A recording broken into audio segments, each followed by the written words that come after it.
So this is the second book in the Hannah Hall series. I read the first book 5 years ago. Where does the time go?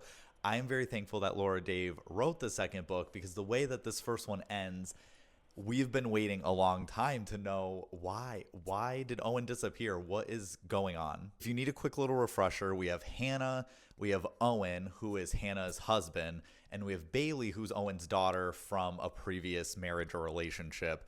Owen ends up disappearing, and the whole first book is just trying to figure out what is going on. And this daughter, Bailey, she hates Hannah. If I was Hannah, I would be so pissed to be left with this little girl that hates my guts. Okay, so Bailey's not a little girl, she's 16, but in the second book, we fast forward, and now Bailey is 22, and Hannah and Bailey, they've still not had really any interactions with him. I think Hannah had seen him like once very quickly in person, and then he just disappears before you can even say hello. Good news is you finally learn why he has disappeared. The bad news is I don't know if I loved the reason. I don't know if I loved the execution of this story or the plot. I would say the writing style, I think Laura Dave is a great writer, definitely keeps you intrigued, but I didn't, when I think about this book, I hate to say it, but boring. I just keep thinking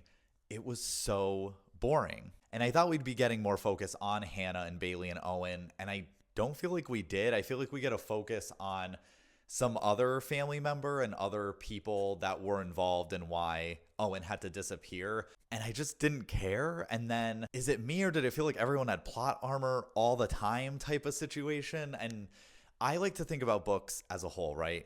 At your beginning, like where everyone was at the beginning and where everyone was at the end and everything that happened in between. The whole overview I love to look at.